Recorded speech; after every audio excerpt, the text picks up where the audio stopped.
Do you ever get sad when you finish your first book and you get into your second book and you're about to finish that book?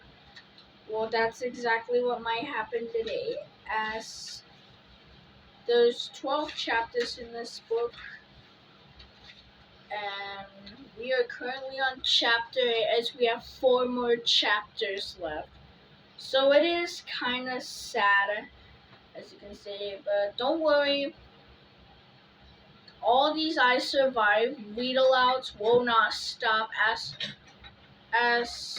even though I do have the book, that book, and even the one from the attack of the Battle of Gettysburg, it was the one from my school because I was borrowing it from the library until I have to turn it in.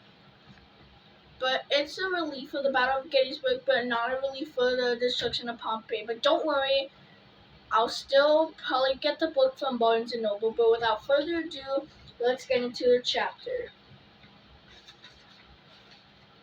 Chapter 8, 9 o'clock a.m. Dad once told Lucas that what he liked most about fighting fires was that everyone had a job to do. If you don't work together, you don't put out the fire. Now Lucas looked around the firehouse. He needed a job. He realized something he could do to help. He went into the kitchen. The table was covered with plates of half-eaten bacon and eggs. The sink was overflowing with dirty pots. He got to work clearing the dishes and glasses from the table. Every few minutes the alarm box squawked, and the dispatcher came on with a new alarm. All units meet at the Vesey and West Streets. The TV was on the counter. The sound turned down. The picture on the screen showed the burning tower. Lucas reached down and turned the volume up so he could hear over the voice of the dispatcher. "If you're just joining us, ladies and gentlemen," the TV man's voice said, "we're looking at an extraordinary sight. Just a few minutes ago, a plane crashed into the Tower 1 at New York's famed World Trade Center. We have no official information about what kind of plane it is, but witnesses reported it was a commercial jet." Lucas picked up Georgie's huge cast iron skillet and started scrubbing. "The towers were built in 1970, the man continued, "at 110 floors each.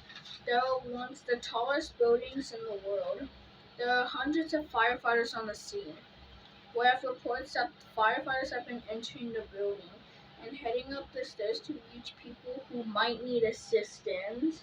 It's an amazing sight." The smoke was thicker now, painting the blue sky a dirty brown.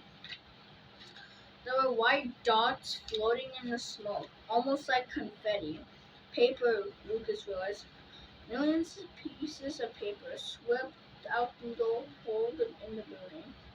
The man kept talking about the towers, that they took 4 years to build, that they could withstand winds of 140 miles per hour, that 50,000 people worked there. His voice was calm, almost like a teacher giving a history lesson. Lucas was reaching up to hang the heavy skillet on the hook over the sink. Suddenly the man on the TV gasped. "Oh my God, what was that?" "Another explosion, ladies and gentlemen. It looks like a second plane. Yes, another It has just crashed into the second tower." The heavy skillet slipped out of Lucas's hands and into the sink, shattering plates and glasses. Lucas barely noticed. His eyes did not move from the TV screen. "Ladies and gentlemen," the man said again, his voice shaking, "we're going to replay the video of what we just saw." The screen flipped. It showed the North Tower burning, and then suddenly on the left side of the screen, another plane appeared. Just like the first, it was a big jet, and quick as a blink, it slammed into the other tower, exploding into a fireball.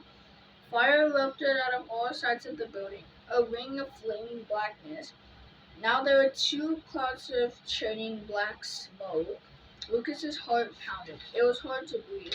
There were more people talking on the TV now, not just a man. Oh my, that looked, one woman said. What did we just see, said another. Ladies and gentlemen, the man said, we have just witnessed a horrific sight of a second plane hitting the other tower, the South Tower. That was a massive explosion. There must be a computer problem, a complete fail of the air traffic control system, said the first woman.